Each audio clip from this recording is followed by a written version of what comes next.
ช่วงนี้อากาศหนาวเย็นเริ่มกลับมาอีกครั้งและเมนูที่จะเข้ากับอากาศช่วงนี้ก็จะเป็นเมนูใส่ไปบ่ได้นอกจากจุ่มๆลาดๆเท่านั้นมื้อนี้พวกเราจะพาทุกคนมาลองหั่นใหม่เราจะเริ่มต้นจากเส้นขึ้นขี่ไก่ภัตตาคารห้องทิพย์ขึ้นมาน้อยนึงหานเพิ่นก็จะอยู่ทางซ้ายมือตามที่เราสอบถามข้อมูลมาเพิ่นบอกว่าหานเพิ่นเปิดมา2 ปีแล้วแต่แปลกใจเราบ่เคยเห็นสะดุดหูสะดุดตาเลยทุกคนหรืออาจจะเป็นเพราะว่าเราบ่ค่อยได้สังเกตแน่มาในส่วนเมนูอาหารเพิ่นดีกว่าทุกคนบอกว่ามีหลายอันหลายแนวแฮงส่วนสุดจุ่มสุดราดเพิ่นก็เริ่มต้นแต่ราคา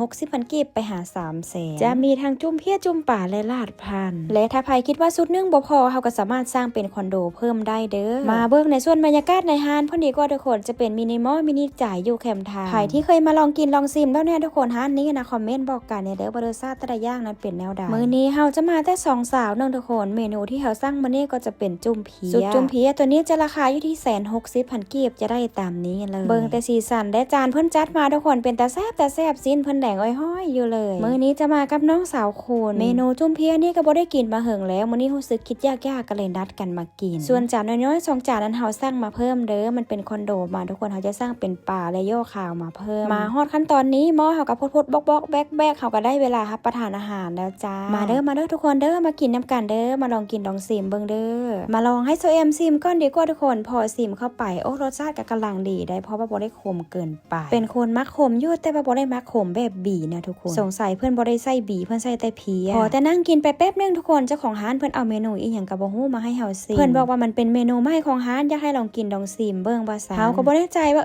ซื้อเมนูหยังเพราะว่าบ่เคยกินจักเทื่อถ้าจื้อบ่ผิดก็น่าจะเมนูตอกพัดซิดนี่ถ้าผิดพลาดประการใดก็ต้องขออภัยด้วยนะคะพอแต่เฮาซิมเข้าไปคำนึงเฮางงเลยทุกคนรสชาติมันแปลกๆแซ่บอยู่ได้แต่ว่าแปลกๆค่ะอาจจะเป็นเพราะรสชาติที่เฮาบ่คุ้นเคยและเฮาบ่เคยกินแน่ก็มีรสชาติเพิ่นจะออกหวานแล้วก็มันแล้วก็ส้มน้อยนึงทุกคนบ่แน่ใจว่าบ่ถูกแล้วว่ารสชาติที่แท้จริงมันเป็นแนวใดเฮาซิมเข้าไปถามว่าแซ่บบ่มันก็แซ่บอยู่แต่ว่าเฮาน่าจะเข้าบ่ถึงปานใดเพราะว่าเป็นเมนูที่เฮาบ่เคยกินจักเทื่อนะทุกคนเมนูนี้ไผมักและเคยกินแน่ทุกคนคอมเมนต์มาบอกกันแน่เด้อเอามาต่อกันที่สาวคูณทุกคนให้น้องสาวคูณซิมเข้าไปเพิ่นบอกว่าแซ่บเพราะว่าเพิ่นเคยกินแล้วเพิ่นมักว่าซั่นเห็นเพิ่นถามเจ้าของร้านอยู่ว่ารับสั่งใส่กล่องอยู่บ่เทื่อหน้าจะสั่งไปกินว่าซั่นมากันต่อที่จุ่มเพี้ยดีกว่าทุกคนมากินจุ่มเพี้ยมื้อนี้รู้สึกว่าแซ่บเป็นพิเศษอาจจะเป็นเพราะว่าเฮาบ่ได้กินมาเหิงหรือว่าเป็นเพราะจุ่มเพี้ยเพิ่นแซ่บกันแน่เนาะ แต่ยอมรับว่าจุ่มเพี้ยเพิ่นแซ่บอดีเด้อทุกคนมันบ่ได้มีความขมแบบบีกินจุ่มเพี้ยอยู่แต่ว่าคล้ายๆคือกินจุ่มทั่วๆไปเลยมันจะมีความขมตัวน้อยนึงแต่ว่าบ่ได้ขมแบบปีๆขนาดมื้อนี้กินหลายเอาแท้ว่าทุกคนฮู้ว่า2 คนกินสำนั้นพากันกินเบิดกินเกลี้ยงเลยได้อาหารแซ่บพวกบรรยากาศดีๆแบบนี้หันกินสำไหร่ก็บ่อิ่มจักเทื่อ